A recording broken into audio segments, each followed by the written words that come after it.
Komiði sæl og verið velkomin í Klefan. Í Klefanum þá talar allt íþróttafólk sama tungumálið. Markmiðið að finna leiðir til að bæta árangur. Gefum Silju Úlfars orðið.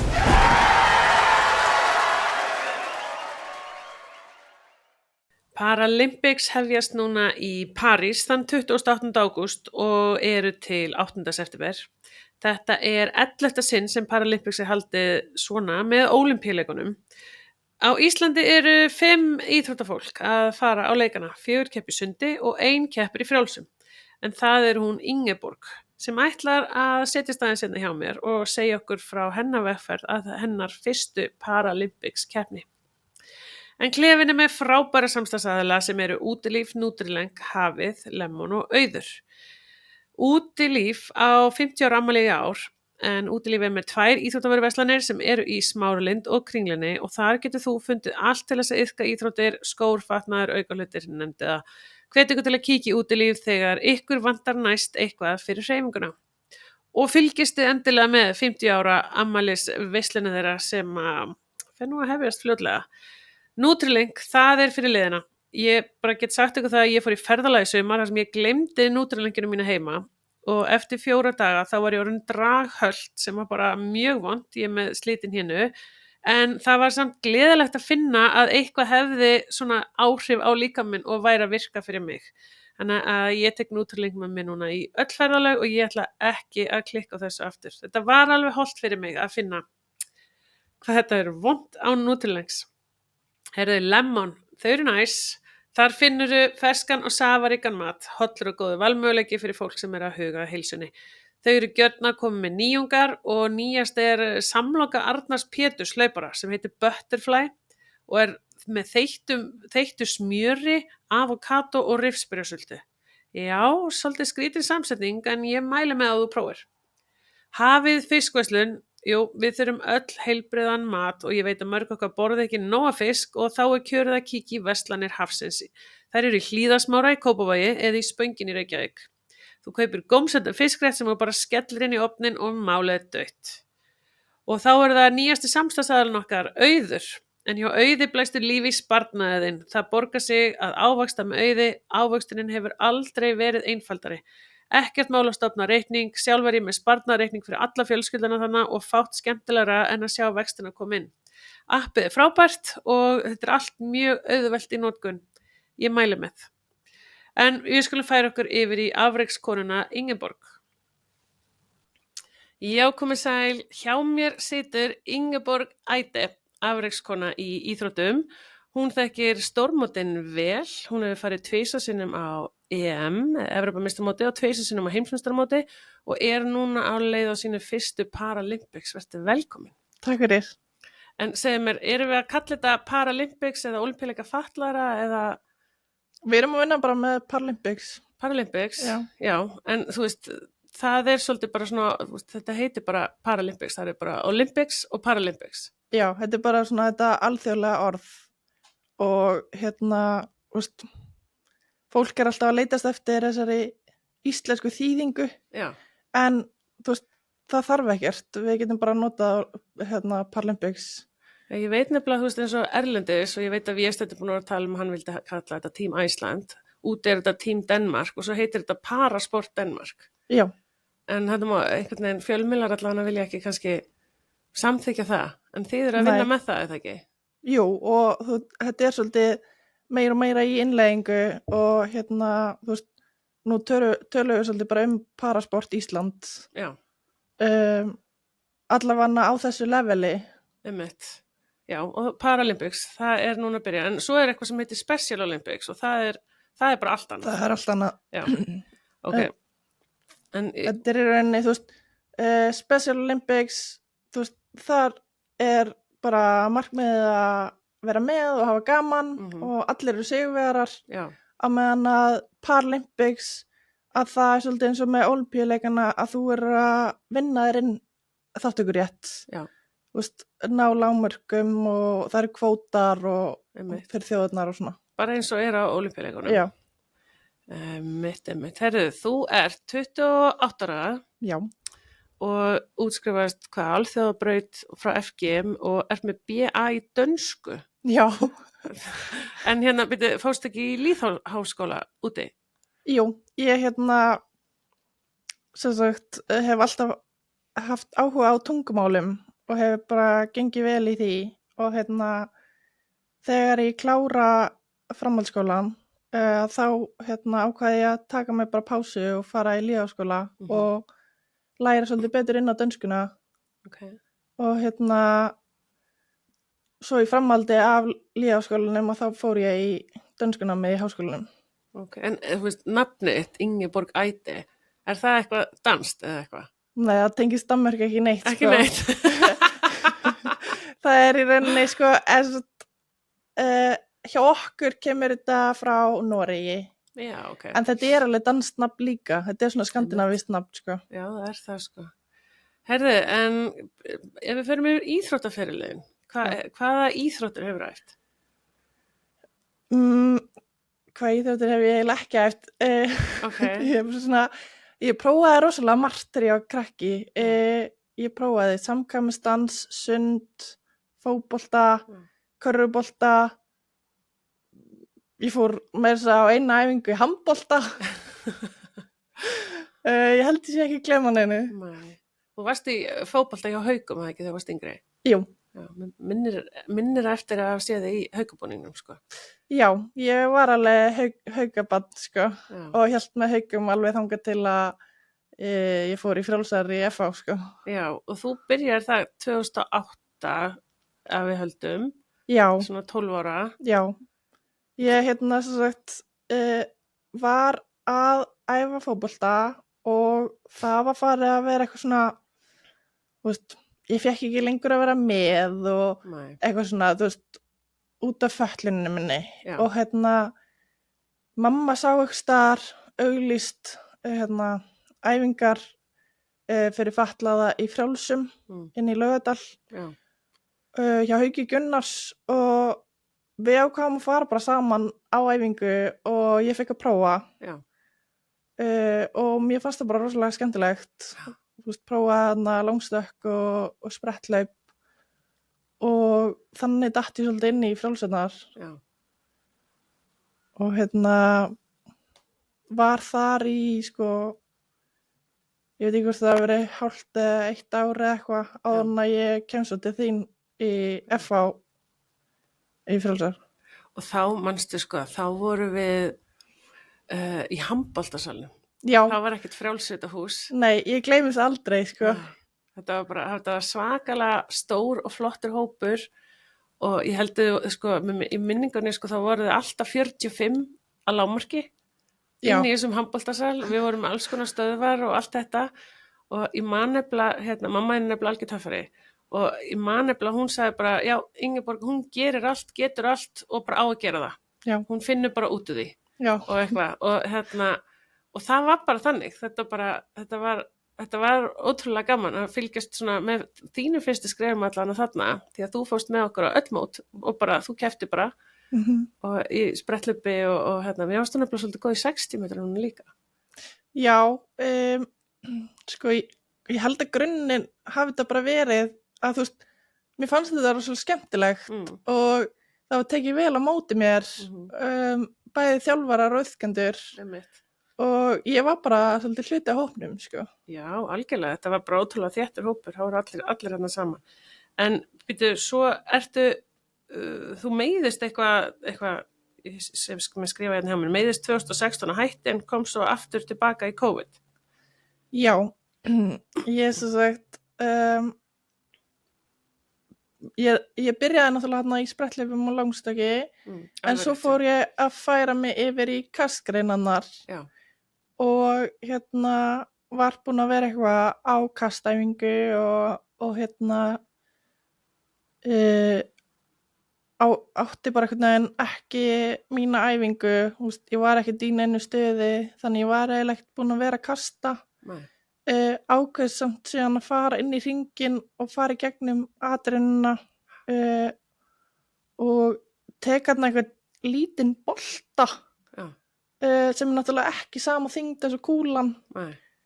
Og fer í gegnum atrennina fer greinlega bara á fullu krafti í gegnum adrenalina eins og ég væri með kúlu Já, og það er ekki sama nei, mótstaða eins og með Nei. kúluna einmitt. þannig að krafturinn verður mikið meiri og ég missi jafnvægið fram yfir hringinn og sem sagt sparka með vinstri ristinni í hana plankan eða Já, þetta sem er á þarna. hringnum Já, og náttúrulega bara mölbrýta með ristina sko. Jesus. Tvíbrautana og sleitt liðband. Ég meini. En svo í dag þá ertu að æfa með Ármanni, Já, eða hjá Ármanni, og þið eru svolítið góður hópur þar. Þið eru mjög skemmtilegur hópur sem þú ert í. þetta er svona fjölbreyttir hópur og Já. og það er einhvern veginn bara þannig hjá Ármanni að það er allir velkomnir og já, við erum bara rosa góður hópur og góð heild sko. Okay, og hver er svona kasthjálfarið þinn? Það er hann Beggi, Bergur Ingi, Já. fyrir F-fængur. Já, mikilvægt að það komi fram. Já, ok, en hann er kasthjálfari, er hann að fara með þér á Ólympíuleikana? Nei, hann fær ekki að fara með. Það eru einhverjar reglur hjá IPC eða eitthvað sem að sko, í rauninni er þetta samt líka svolítið það að ég fæ svolítið seint að vita að ég fæ að fara. Kvótinn fyrir frjálsannar var úthlutað svolítið seint.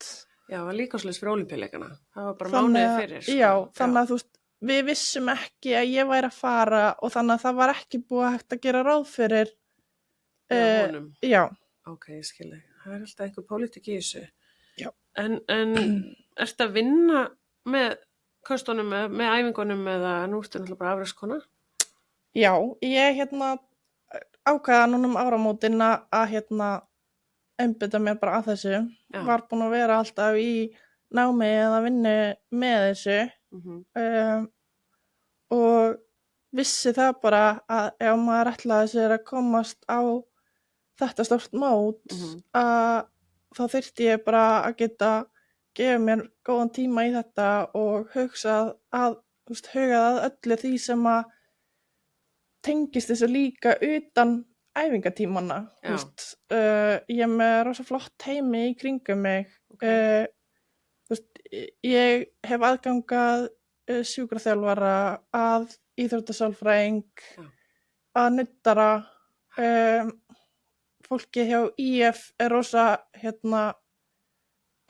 stendur vel við baki á mér og já, þannig og svo náttúrulega bara rosa flotta þjálfara sem að eru alltaf til í að svara spurningum eða vera til dags. Já, vera til dags bara. Ok, og ertu þá á styrkjum eða?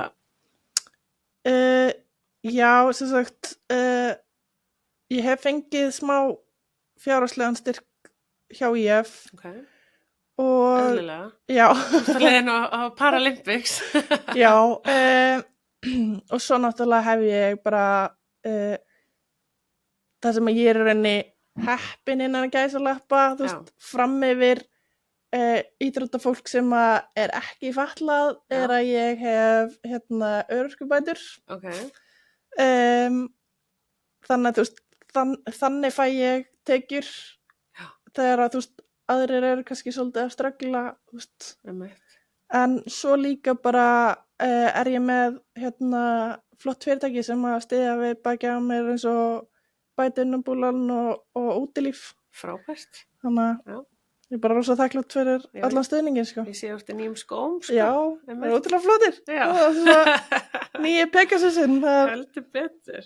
En hvernig er svona æfingavikan hjá þér? Hvað yfir oft í viku og svona? Hvernig? Ég er að æfa ég held að þessi 8 sinnum í viku. Okay. Ég æfi alla daga nema sunnudaga. Já.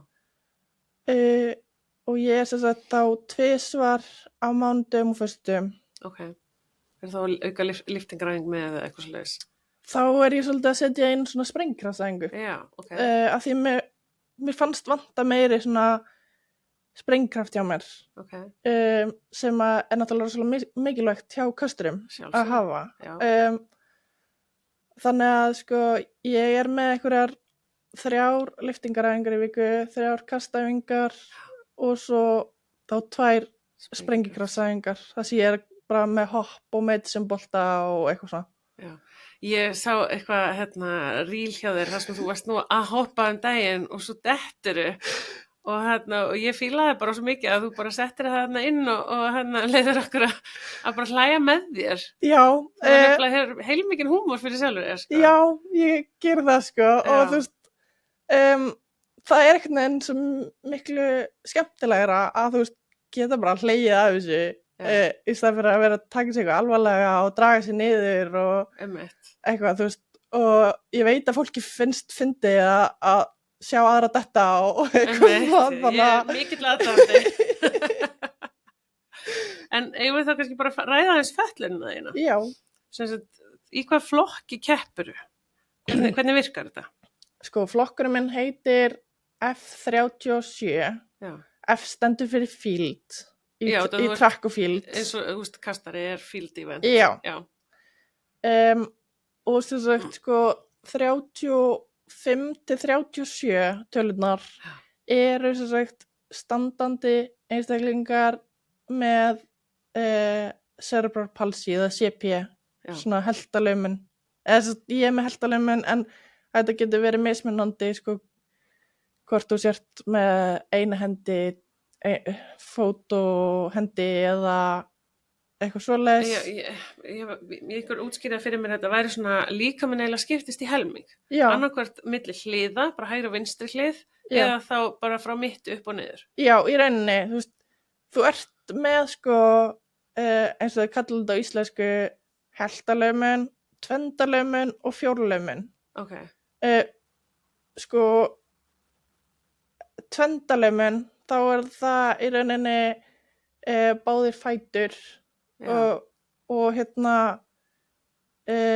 svo ertu með heltalaumun, þá er það eins og ég með aðra hendina og fótinn, en það er ekki svona ská, þú veist, það er bara hægri hendi og hægri fótur eða vinstri hendi og vinstri fótur.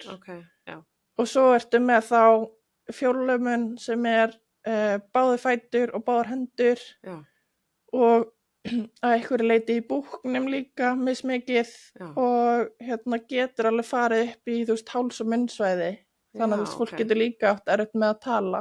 Ok, ég veit nú að þú ert ekkert erfitt með að tala. Ó nei. Þú hefur alltaf talað mjög mikið.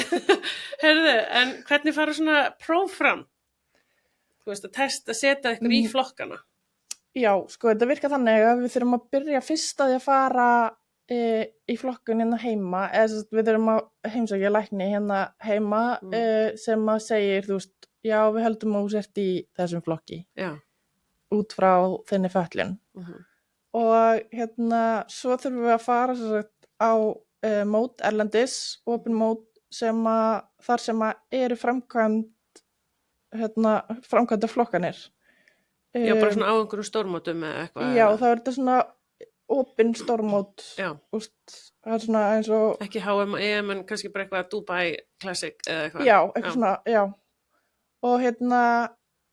Og þetta virkar þannig að þú veist, maður þarf alveg að fara tvisvar úti. Okay. Þannig, þú veist, eins og ég fer sko fór allavega í Dubai til dæmis og þar fer ég inn í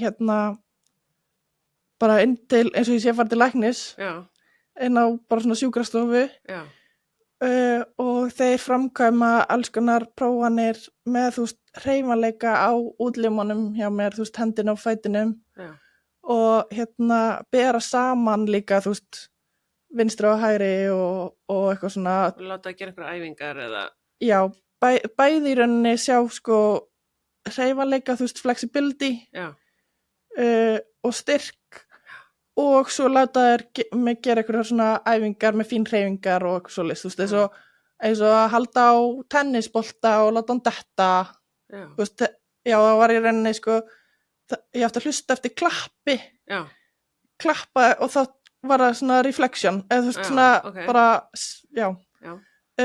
og og sjá munin á vinstri og hægri til dæmis og það var rosalega munur að sjá, þú veist, það var bara strax og svo svona var mun svona hægari já og svo í rauninni það fyrri hlutin og svo seinni hlutin þannig að maður þarf að fara út á völl og sýna þeim einhver svona hopp og þeir skoða mann í greinni minni, skilur þeirri grein sem maður í Þegar þú ert að æfa eða þegar þú ert að keppa þá? Bara í þessu sama skipti, já. En svo koma þeir líka, svo þarf ég að taka þátt í þessari keppni og þeir þurfa að fylgjast með mér þar líka. Er fólk að svindla á þessu? Ég held það, já. Það er svona þykjast vera eitthvað svona með meiri fötlun en þau eru kannski bara til þess að ég meiri möguleika að vinna eða? Sko, ég veit ekki alveg, þú veist, það er voða erfitt að svindla á þessu. Þeir eru örugglega vanir öllu. Já, en þú veist, ég veit þess að kynverjarnir hafa sínar leiðir, sko. Held ég, sko. En þetta er samt svolítið harkalega þessi test, einhver sagði með það. Já. Það tekið svolítið á ykkur. Það er svolítið tekið á okkur. Já. En, þú veist, ég var bara eitthvað, ég þurfti bara að liggja hana og bara vera ég, sko. Já, nei, nákvæmlega. En já, þessi test eru gerð erlendis. Svona, þú veist, þessi stóru test. Já, þessi stóru test. Til þess að þið megi vera með á þessum stórmótum. Já, og þetta þarf að gera á 2 mótum. Þú veist, ég þarf að koma 2 sinnum á eitthvað svona opið móta sem er flokkun. Okay. Til þess að staðfesta. Og svo held ég að þetta sé jafnvel þannig að sko eftir einhver ár það þarf ég að gera þetta aftur. Já, ok. En þú veist, er þetta, einhver sagði mér að einhver misti fót og svo þurfti hann að sanna að hann væri ennþá búin að missa fót. Eða eitthvað, mörgum árum seinna, eða eitthvað, maður bara eitthvað svona, vá, ok, þú veist, hvernig átt það bara að koma. Þetta er svo svipað eins og með örorkubæturnar en það heima. Já. Að þú veist, ég fæðist fötluð, fer og sýna fram á það að ég sé fötluð til þess að fá stuðning og svo þarf ég að koma aftur eftir 4 ár og sýna að ég sé ennþá svoleiðis. Já, þetta er örugglega snúið kerfi. Já. Örugglega. En hvernig á að þjálfa fatlað íþróttafólk? Bara nákvæmlega eins og þú þjálfar ófatlað íþróttafólk. Já. Það er bara ekkert öðru sig. Af því að þú setur þeim bara verkefni fyrir og þau finna sína leiðir til þess að framkvæma æfinguna. Og þú veist, stundum er það þannig að þú veist, einstaklingur þarf meiri útskýringu eða þú veist, sýnikennslu, þú veist, meira svona sýnilegt eða eitthvað svoleiðis. Það er svona, þú veist, svolítið bara svona kynnast einstaklingunum líka kannski svolítið og vita bara svona hvernig þeim hentar best að fá útskýringar. Og er ekki líka samt, þú veist, bara svona að vinna svolítið saman að því að finna kannski, þú veist, hvaða aðferð getur við nota til þess að, þú veist, þú getur gert íþróttuna eins vel og þú getur? Jú, svolítið. Og þú veist, það er svo, þú veist, ég fæ nýjan þjálfara núna fyrir 3 árum síðan eða eitthvað og við unnum svolítið saman í því bara að finna út úr því hvernig væri best fyrir okkur að hafa þetta, þú veist. Já. Við þurftum bæði svolítið að læra inn á hvort annað. Sjálfsögðu. Og þú veist, þá skilurðu bæði sér hann hvernig ég er á æfingum og ég líka þarf svolítið að segja honum, þú veist, hvað mér finnst best og í rauninni gefa honum færi á að kynnast mér. En svo er líka kannski vont ef að hann myndi hugsa bara, já, nei, hún getur þetta ekki og bara sleppi því. Já, það er bara versta, sko. Er það ekki? Jú. Þú veist, þannig að ef við myndum tala rétt og rangt með þjálfun, þú veist, fatlaðs íþróttafólks, þá er kannski bara frekar, þú veist, láta þið prófa og svo bara svona finna leið hvernig við getum látið þetta virka. Já, það er svolítið þannig, sko. Já. Hefur þú oft upplifað eitthvað, þú veist, eitthvað þannig, einhver æfing sem er dettur í hug sem að þú kannski hélst og gætir ekki en svo bara þurftir að aðlaga? Ég er svona yfirleitt hugsa þetta bara þannig, ég get þetta, ég þarf bara aðlaga hana. En þú veist, það kom alveg tímar þar sem að ég er bara eitthvað, ég veit ekki hvort ég geti þessa æfingu, en þá er ég bara með þjálfara sem að er búin að læra inn á einmitt þetta, að þú veist, einstaklingurinn getur alveg reynt með bara annari svona nálgun. Já. En ert þú með einhver skilaboð til foreldra fatlaðra barna? Já, það er einmitt, þú veist, bara þetta að það er bara versta sem þú getur gert er að segja nei, hún getur þetta ekki og vera svona eitthvað ofvernda barnið, þú veist, frekar leyfa þeim bara að prófa, reka sig á, þú veist, ófætlu börn gera það, þú veist, þau fara bara að prófa og reka sig á og læra af því og læra svolítið inn á bara hvað þeirra mörk liggja, hvað þau eru færum, hver þeirra geta og þú veist, það á bara að vera sama með fötluðu börn að þú veist, bara leyfa þeim að prófa, þú veist, rétt eins og var gert með mig að, þú veist, og ég er alltaf ótrúlega þakklátt fyrir það hvað þú veist, foreldrar mína studdu við baki á mér að fara bara og prófa allt sem ég langaði að prófa, þú veist, allar þessar íþróttir, þú veist, einhver fatlaður í samkvæmistansi eða körfubolta, handbolta, skilurðu, þú veist, bara leyfa þeim að mæta og prófa og þú veist, það er ekkert slæmt sem getur gerst, sko. Sjáum bara þig sem dæmi, þú veist, þú ert búin að vera duglega að prófa, búin að finna þína grein, bara þreifaði áfram, fannst þína grein og nú ert þú bara leiðin á Paralympics, þú ert bara á styrkjum og bara gengur vel og bara fyrirmynd margra, þannig að bara þannig að við bara auðvitað hvetjum foreldra til þess að senda börnin á æfingu og styðja við það í því, en talandi svona árangur þinn, þú veist, nú, þú ert að fara á þína fyrstu Paralympics en þú er náttúrulega bara mikla reynslu bara á alþjóðavísu, búin að fara að ná einhver stórmót. Í maí varstu í 4. sæti á heimsmeistaramótinu, kúluvarpi með kastu. Nei, Evrópumeistaramótinu. Nei, það er heimsmeistaramóti. Þú ert að segja rétt, ég er að segja villist. Það 4. sæti HM í maí með kastu upp á 964 en svo varstu 2021 þá fyrstu bronsa á EM. Já, það sé ég var að hugsa, sko. Já, og svo séu út Íslandsmeti í kringlukasti líka. Já.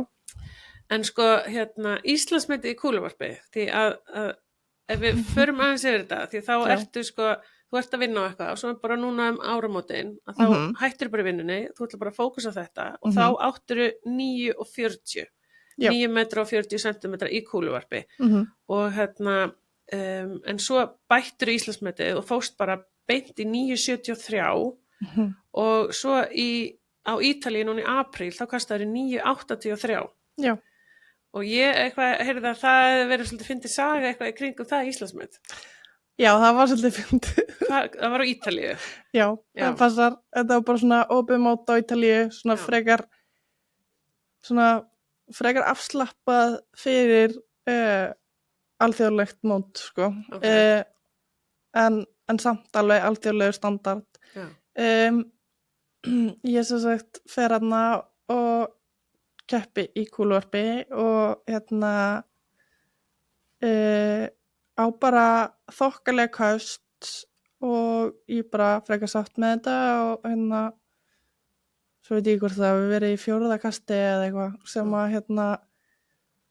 ég kasta kast sem að ég bara veit að er ótrúlega gott og svo bara sé ég rauðan fána sem að fyrir þá sem að stakk ekki frjálsara þá sem sagt færðu upp hvítan fána fyrir gilt og rauðan fána fyrir ógilt að ég sé bara eitthvað rauðan fána og ég bara, nei ég gerði ekkert rátt, hvað er að ykkur þarna? Þú ert að rífast í dómara. Já. Og þau náttúrulega, þú veist, ekki sérstaklega góður í ensku heldur. Nei. þannig ég þurfti að bíða eftir að aðaldómarinn kæmi hana svo að ég gæti, að því að hann var sá eini sem var eitthvað almennlegur í ensku til þess að segja við hann bara fyrirgeðu, ég gerði ekkert í þessu kasti sem að á að gera það ógilt og hann bara, nei, þetta ekkert ógilt, þetta bara gilt, sko en þá hafa þær bara verið svona snöggir að setja, þegar að mæla, já, þannig að þeir mæla og eru snöggir að því og þá setja þeir alltaf upp rautt flagg þeir eru ennþá að mæla en þeir setja rautt flagg til þess að sína að næsti eigi að bíða maður má ekki gera alveg strax þannig að hann hefur verið ósnöggur að setja rauða á eftir hvíta þú sér það ekki, en svo stóð talan hana á borðinu, eða ekki? Nei, það kom ekki alveg strax og ég eitthvað svona, eitthvað að rífast við það hana og svo sjá þau hana, allir íslensku hópurinn hana að horfa á mig og þau sjá töluna og voru eitthvað að reyna að öskra á mig, bara, þetta er Íslandsmet og ég eitthvað, já, ég veit það og held áfram í keppninni og ég eitthvað, nei, já, eitthvað, já, ég veit að yfir þetta væri gilt og og voru að reyna að segja mér að þetta væri Íslandsmet og svo, það tekur mig alveg svona góða 5 mínútur bara, hvað tölur þetta væri, bara, já, þetta er actually gæting, þetta er Íslandsmet. Og Íslandsmeti var sem sagt 9.50, þannig að þú kastaðir hérna tvisasinnum bara 9.73 og svo 9.83. Já. En og svo sé ég sko að þú hefur kastað 4 sinnum yfir svokölluðu high performance lágmarki sem er svona lágmarki fyrir París Paralympics og það er 9.49 og það er náttúrulega bara ekkert smá gott að vera 4 sinnum búin að fara yfir lágmarkið. Nei, já, það er bara, það er enni staðfesti svolítið að ég ætti heima á þessu móti. Já. Þetta væri ekkert bara eitthvað random eitt kast sem ég væri að ná lengu. Nei. Þetta væri bara, bara ég væri komin á þennan stað. Já, og ég var eitthvað flett upp og mér skilst að þú sért sko í 9. sæti á heimslistanum. Já, núna. Og ég kem 9. inn á þessa leika, sko. Já, veistu hvað, eru margir sem fara svo í úrslit? Þetta eru bara beinúrslit. Þetta eru beinúrslit, já, ok. Þannig ég er bara að keppa einu sinni, sko. Já. Það er 31. ágúst. Já. Það er góð dagur. Það er góð dagur. Já. Og hvað er markmiðið? Fyrst og fremst að fara og hafa gaman að þessu og bara taka inn alla upplifunina af því að þetta er eitthvað sem að maður gerir ekki oft. Fæstir gera þetta. Já. Þú veist, ég er búin að vera að horfa í einhverja tölur og það er alveg ákveðin árangur sem að manni langar að ná sem að ég hef ekki verið að gefa upp ekki hingað til allavega. Ég sá hvert þú varst að fara með þetta. Ég bara, okay. En þú veist, ég veit að ég er fær að kasta yfir 10 metrana núna. Okay. Ég veit að ég fær það. En svo bara kemur í ljóskort að það komi þarna úti eða á hverju öðru móti. Þú veist, mér finnst ég bara hafa þroskast svo mikið bara sem íþróttamaður eða íþróttakona og þú veist að ég er mikið búin að vinna með íþróttasálfræðingi og svona þannig að þú veist mér finnst ég svona mér finnst ég þora að setja markmiðið þarna, sko. Já. Mér finnst allan með við þetta, það er mjög líklegt að fara allan að kasta yfir lágmarkinu 9.49. Já, og þú veist, það er náttúrulega bara geggjað að ná bara stöðuleika, skilur, þú veist, ná á svipuðu staði svo ég er búin að vera að væri geggjað að kasta bara aftur þarna í kringum Íslandsmetið, sko. Það væri geggjað. Ég er spennt og mun setja allan inn á samfélagsmiðla klefans klukkan hvað þú ert að keppa og bara allir íslensku keppendurnir. En sko, ég var að kynna mér aðeins Paralympics og ég var að spá í hvernig þetta byrjaði og ég ætla að lesa hérna smá texta út af því að það var sem sagt Dr. Guttmann, Guttmann, þetta stendur Guttmann, ég tala bara íslensku, sem stofnaði þá, hann var læknir sem sérhæfði sig að sinna fólki með mænuskaða. Hann opnaði endurhæfingarmiðstöð fyrir hermenn sem urðu fyrir mænuskaða og skipulaði sem sagt fyrstu keppnina fyrir einstaklinga með mænuskaða og hann hélt á sem sagt á sama tíma ólympíuleikarnir voru árið 1948 og þeir hétt eitthvað Stoke Mandeville Games. Já, Stoke Mandeville Games. Já, þannig að það voru fyrstu leikarnir. Já. Og þá keppti sem sagt 16 slasaðir hermenn og konur í bogfimi og svo hefur þetta bara þróast með árunum og Paralympics, þú veist, var sem sagt árið 1960 í Róm og þá var það sett svona samhliða ólympíuleikum með fyrsta skipti. Mér finnst það áhugavert, ég hafði aldrei spáð í þessari sögu, sko. Nei, og þetta hefur væntanlega verið, sko, sitjandi bogfimi sem að þau hafa keppt í hana á sem Stoke Mandeville Games. Pottet. Það nefnilega alveg svolítið af sitjandi greinum á Paralympics, sko. Þú veist, með sitjandi bogfimi og sitjandi blak. Herri, já, sitjandi blak, það mitt keppt í kalla- og kvennaflokki og ég var eitthvað að skoða þetta og þá sá ég sko Íran með sigurstranglegasta liði kallamegin og Kína og Bandaríkin eru sigurstranglegast kvennamegin og svo sko hjólastóla körfubolti sem þá svona sitjandi grein líka. Já. Það hefur verið einmitt síðan 1960 og nú keppt í bæði kalla og kvenna, þannig að það hefur kannski ekki alltaf verið og Bandaríkjamenn eru vist sigurstranglegasti þar, kannski enginn hissa því. En svo las ég sko að blindra fótbolti væri vinsælasta greinin á Paralympics. Já, horfa á eða? Örugglega, það stóð bara eitthvað vinsælasta greinin, en hún kom inn 2004 og eingöngu ætla leikmönnum með sjónskerðingu og það Brasilía sigurstranglegasta lið. En mér sýndist þau samt vera með eitthvað fyrir augunum. Já, það svipa eins og þú ert með, þú veist, í spretthlaupunum og sem sagt greinunum í frjálsum. Já. Þá sér það oft fólk með svona fyrir augunum. Og það þá sjónskertir og blindir. Og þau hlaupa með einhverjum. Já, það svona gæt. Annað væri erfitt. Já, en það sem sagt gert í öllum þessum íþróttum, hvort það frjálsar eða þessi fótbolti til þess að það sé jafnt. Það sé enginn að svindla. Já. Sjá eitthvað smá eða það geta auðvitað hjálpa. Já, en svo hefur sem sagt Ísland, við hefum verið með fulltrúa á Paralympics síðan 1980 og farið með samtals 40 íþróttafólk, þannig að það verið 45 eftir þessa leika. Og svo stóð sko, það alltaf keppt í sund og frjálsum, en svo hafa aðra greina bæst við eins og kraftlyftinga, borðtennis, bogfimi og handahjólreiðar. Og fun fact, Ísland á samtals 98 verðlaun frá leikunum. Það er 37 gull, 19 silfur, 42 brons, en síðasta gulli kom 2012. Já, það var þegar Jón Margeir vann í sundi. Það var geggjað. Það var flott moment, sko. En þú veist, geta allir keppt í öllu, eða eru svona sérstaka greinar fyrir alla flokkana? Þetta misjafna greinar fyrir... Það er held ég svolítið, það er ekki í boði fyrir alla greinar, sko. Nei.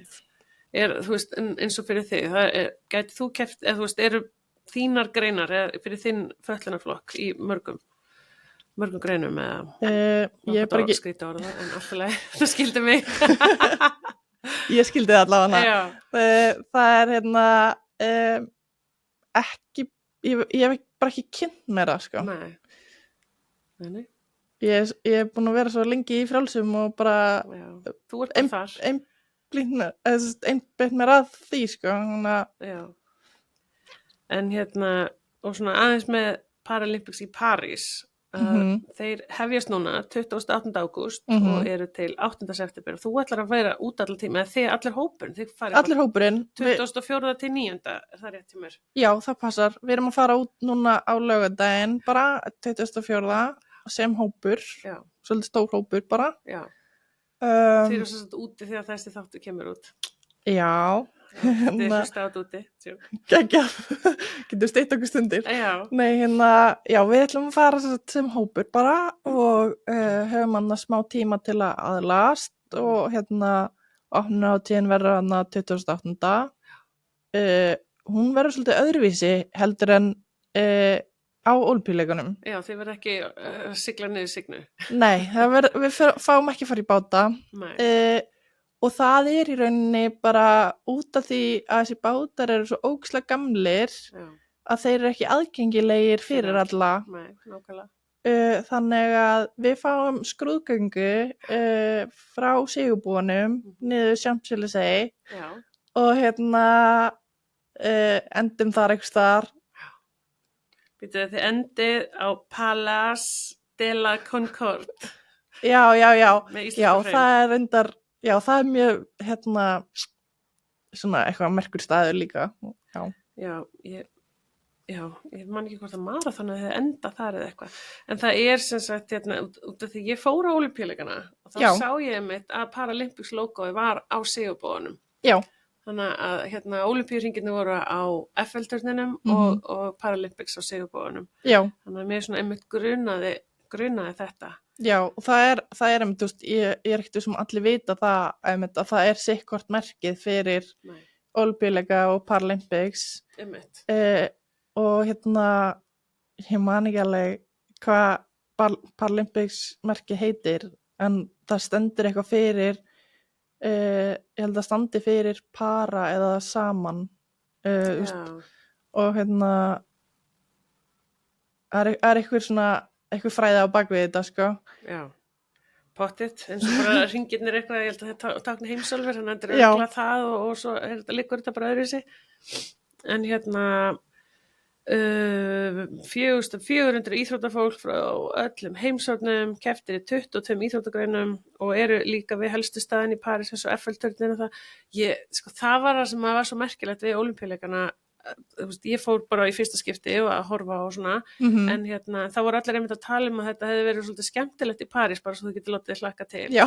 Út af því að það var svo gaman hvernig að bara búa til mannvirki, þú veist, ón í öllum þessum stóru monuments eða landmarks, þú veist, í París, þú veist, þannig að allt, þú veist, ef þú fórst, þú veist, það er eitthvað svona einhver nálarna, þú veist, þá var eitthvað svona skateboard park, eitthvað svona í kringu það. Þannig að það var svolítið gaman að sjá, þú veist, að bara öll París var bara komin í Ólympíubúning og það var alltaf allan tíman bæði Ólympíu og Paralympics logoið. Já, mér finnst það sem að frakkarnir að gera svo vel núna að, þú veist, þeir eru með þetta svolítið samhliða. Þú veist, það er ekki bara klárum Ólympíuleikana frá og svo koma Paralympics.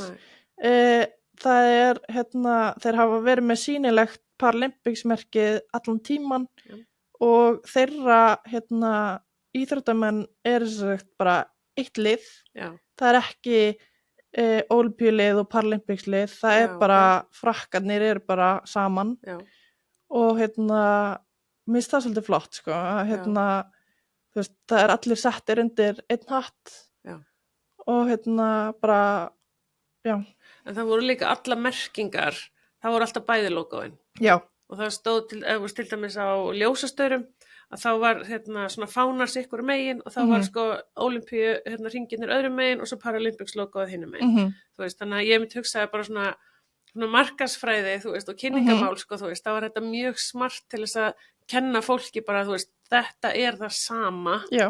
En bara, þú veist, aðeins öðru sér keppni. Já, þetta er bara annar hópur í rauninni. Já, annar hópur. Já. Einmitt. En og svo einmitt skils mér að verðlaunapeningarnir, þeir verða bara eins og á ól. Já. Með járni frá Eiffel-turninum, þú veist, og eitthvað þau eru hönnu til að greina á milli með snertingu en innihalda leturgröft og blindraletur. Ég veit ekki hvort að Ólympíupeningarnir voru líka með blindraletur eða ekki, sko.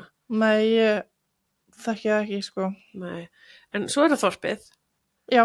Ég fór mér eins og kíkt á það. Já, fyrst að fara inn. Já, rúmið var ekkert svo hræðilegt. En svo skils mér að þú getur eitthvað að fengið eitthvað svona aðlaga dínuna, þú veist, þannig að ef þetta er óhart þá bara ferði eitthvað og þá ferði bara mígra og eitthvað svona. Já, þetta er eitthvað svona meðan við það sem ég hef séð að þá ferði á eitthvað stað og færði þú veist greiningu á líkamannum með eitthvað. Ok, það er næs. Og færði að finna út svona, þú veist, hvar væri sniðugt að vera með mjúkt og hvar væri sniðugt að vera með hart og eitthvað svoleiðis. Já, einmitt, þetta er eins og þetta sé að skipt, sko. Já. En þú veist, ég meina, þetta papparúm, þetta var bara, þú veist, öll rúm eru hörð, sko. Já, já. Þú veist, svo er bara dýna hann yfir og eitthvað, Já. en hérna, og svo tekur hún alltaf myndaðir í Ólympíulógóinu og takkar okkur í klefanum með Já, það. já. En ég var samt alveg bara svona, er þetta allt? Já, umgjörðin inn í þorpinu. eða? Já, þú veist, þetta var bara flott, skilur, en ég Já. einhvern veginn bara hélt í huganum að þetta væri bara eitthvað alveg svakalegt, sko, þú veist, en þetta var bara svona, þetta var bara hverfi Já, og hérna, svo eru svona sjoppur eitthvað sem að þið fáið aðgang að og getur bara versla frýtt í og fengum að skoða ræktina og eitthvað svona. ræktin er reyndar ótrúlega flott. Já, hún er mjög flott og svo er eitthvað svona slökunarherbergi uppi, fengum að sjá það líka og hérna, en íbúðina voru bara ótrúlega látlausar. Já, Við vorum alveg bara, já, ok. Og hérna, og svo var það sem ég varst mjög áhugavert, það voru allir smokkarnir. já það. Kallasmokkar og kvennarsmokkar. Nei. Jú, og ég náttúrulega þurfti að opna kvennarsmokkin og skoða þetta því að mér fannst, ég skildi ekki alveg hvernig þetta virkaði en ég veit miklu meira núna. Ok, það verður spennandi að sjá hvernig þetta fer. Þetta var allavega mjög áhugavert, já. Jafnvel það sem stóð upp úr í Ólympíuþorpinu, það var að skoða kvennarsmokkana. Já, maður hefur ekki heyrt þetta aður, sko. Nei, það verður einhverstað fínt að þú veist það af þessu þegar þú kemur í þorpi. Herðu, en þið eru sem sagt 5 að keppa. Já. Þú ert í kúluvarpi, Már Gunnarsson keppir í 100 metra baksundi, Sonja Sigurðardóttir, hún er svo eina sem keppir í 2 greinum, hún keppir í 50 metra baksundi og 100 metra skriðsundi. Róbert Ísak Jónsson, hann er 100 metra flugsundi og svo Telma Björg Björnsdóttir í 100 metra bringusundi. Þetta er ekkert smáflottur hópur. En ég veit allavega að þú keppir 31. ágúst og Stati Frans og svo sá ég, þú veist, það munu 1069 íþróttafólk keppa í 164 greinum og hérna, en hvernig leggjast bara svona leikarnir í þig og þess að það er? Bara vel, sko. Ég er búin að vera svona svolítið stressuð. Skiljanlega. Það viðkennist alveg. Já. En ég er mjög spennt líka og hérna, þú veist, þetta er enni, þú veist, maður er búin að leggja inn vinnuna líkalega og núna reynir bara á hausinn svolítið. Já. Þú veist, hvernig næ ég að tækla þessar aðstæður, bara hugsanir og allt svoleið, sko. Já, horfðir á Ernu keppa? Já, ég fylgdist með henni, ótrúlega gaman að horfa á hana að keppa. Hún var alveg með stáltaugar hann einhvern veginn. Já, ég hef trúið að þér þar líka. Já, og þú veist, við erum búin að vera aðeins að vinna með að finna út úr, sko, hvar mitt svona orkustig er. Ok.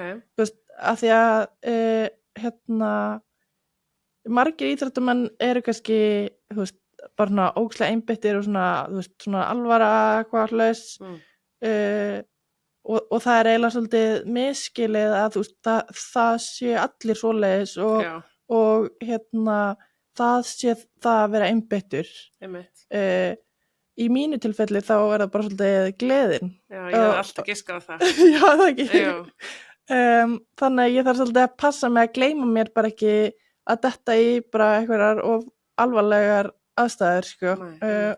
Reyna bara svolítið að hafa gaman að þessu og þannig held ég að ég geti náð út mínu besta, sko.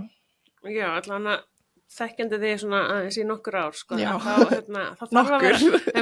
þarf að vera gaman hjá þér. Já. Og ég hugsa ef ég væri að horfa á þig keppa og ég segi að þú væri rosa alvarleg, þá myndi ég vera alveg, hún er mjög stressuð, sko. Já.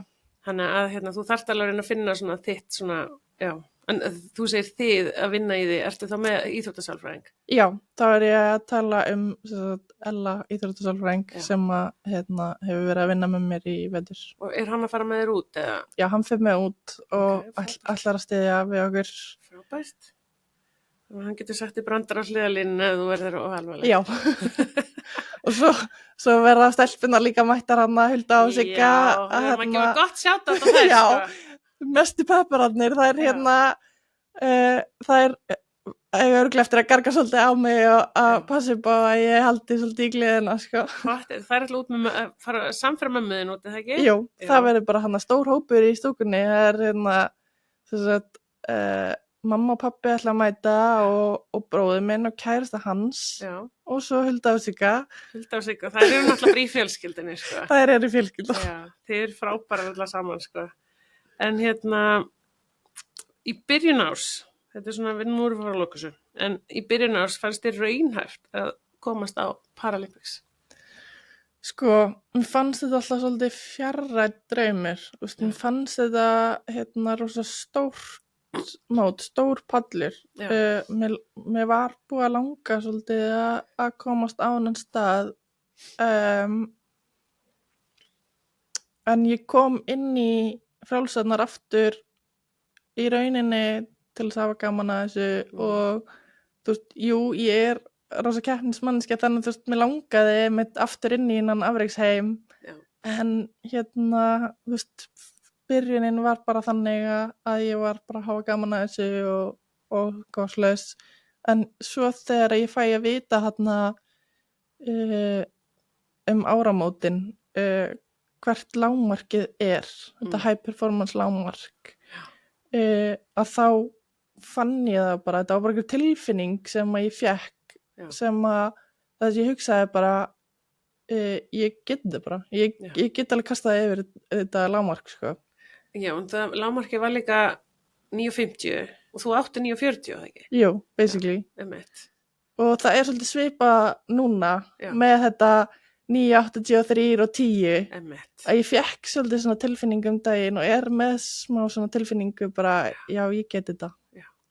Þannig að vonandi það innsæi bara rétt en það eins og margir vita það ekkert eins að keppa á þessu móti eins og öðrum mótum þannig að maður veit ekkert hvernig maður mun bregðast við. Já, og völlurinn stór og mjög stór sko. Mjög fallega fjólblár. Ég elska hann sem fjólblár sko. Hann mjög flottur svona og og já, ég fór á 2 frjálsjóta viðburði þarna. Og það var alveg, þetta var geggjuð sko og þetta var svo stórt og svo, það var svolítið gaman sem að svona kom mér kannski óvart út af að ég hef ekki farið á svona stórt mót áður í frjálsum að mér varst mjög fyndið að sjá línunar í sjónvarpinu en það enga línur á vellinum þú veist, það bara tvær svona línur búna til en svo bara þú veist, horfum við á skjáin sem var fyrir ofan að þá voru línur þar og bara stóð 50, 60, 70 og eitthvað svona en það var ekkert á vellinum og svo fannst mér líka gaman að þegar hringhlaupin voru að þá stóð fólk alltaf upp þar sem þau voru þannig að þetta var svona eins og bylgja bara allar hringin, þú veist, alveg bara svona lætin bara svona, alveg bara allir stóðu upp og svo settist það niður þegar voru fyrir fram hjá eitthvað, þannig að þetta var bara eitthvað góð æfing fyrir fólkinu allan sem satt neðist og það var úkslega, ég var svolítið ofarlega sko, það var svolítið gaman að sjá þetta, það var alltaf bara bylgja og bara svaka stemning. Já, ég trúi því að það hafi bara verið geggjað að vera hana sko, ég hefði alveg verið til að vera hana en ég var svolítið upptekinn að undirbúa mig sjálf. Já, hvað framundan? Sko ég ætla bara að fara að klára þetta mót og þetta náttúrulega bara búið að vera stóra markmiðið. Þetta er bara allt þetta ár væntanlega snerist þetta. Já, svolítið. Þannig að það svolítið erfitt að vita hvað tekur við, sko. En ég ætla að byrja á því að taka mér bara gott frí. Skella mig mögulega til Bandaríkjanna til fjölskyldu sem ég var au pair eitt sumar hjá en svo eftir það svolítið eftir að koma í ljós ég hugsa ég reyni að halda allavega áfram að æfa svolítið vel sko en þá bara eftir að koma í ljós hvort að ég sé að fara að vinna eitthvað með æfingum eða hvort að ég geti haldið þessu áfram að vera bara eingöngu íþróttakona. Já, ég vona það. Já, það fer svolítið eftir bara fjármálum. Það snýst allt peninga. Já, það gerir það. Þá fáum við kannski 11 metrana. Já. Það fjárfesti í 11 metranum. Já, það ekki bara. Jú, en það ekki svona einhver stórmót eitthvað á næsta ári eitthvað. Sko það ánefnilega eftir að koma, jú, ég held það nefnilega og þá ásöldi fyrir að koma í ljós nefnilega, það ekki búið að staðfesta EM, HM, þú veist, núna þetta búið svolítið rugl þessi síðust ár Já, eftir COVID eða það ekki. Jú. Það er búið að vera að reyna rétt úr kútnum einhvern veginn. Já, það er sem sagt sko, var HM í fyrra, svo var HM aftur núna, Já, sem að hefði í rauninni átt að vera fyrir einhverjum árum síðan. já. Og þannig í rauninni ætti að vera HM á næsta ári. Einmitt. En En það kemur bara í ljós. Já. Það er bara... En já, þú hvíliði vel og eftir þetta en vonandi getum við fagnar svolítið eftir það. Já, vonandi. Herðu, en annars bara takk kærlega fyrir að koma og setjast og spjalla. Og það gerir súper vel úti. Ég bara verði tæki 31. ágúst og fylgjast með. Já, ég held að Rúv ætli einmitt að sýna beint frá þessu. Já, skilst það nefnilega. Já, þannig að ef fólk vil fylgjast með það, þá er þetta svo hann Róbert byrjar 29. Já. Og svo er ég næst 31. Ég er korter yfir 7 á frönskum tíma, svo korter yfir 5 þá er henni heima held ég. Já. Og svo er Telma held ég 1. og Sonja 2. og 3. Þannig að bara sneitt fyrir fólki að kíkja á Rúv þessa daga og fylgjast með. Sjá ykkur, keppa og svo var ég búin að finna líka einhvern YouTube-link sem sýndi svona alls konar greinar líka. Já, það er líka einmitt hægt að tjekka á bara Paralympics á YouTube. Þeir ætla að vera duglegir að sýna frá. Já, alls ýmsu. Já, og bara ég hvet fólk til þess að tjekka á því einmitt og sjá bara alls konar fjölbreyttar íþróttagreinar sem að fólk hefur jafnvel aldrei séð áður, sko. Herðu, frábært. Við ætlum þá bara að þakka samstarfsaðilum Klefans. Það er Útilíf, Auður, Lemon, Hafið og Nutrilink. Góðan dag. Takk fyrir. Takk fyrir að hlusta og gangiði vel að elta þín markmið. Klefinn með Silju Úlfars.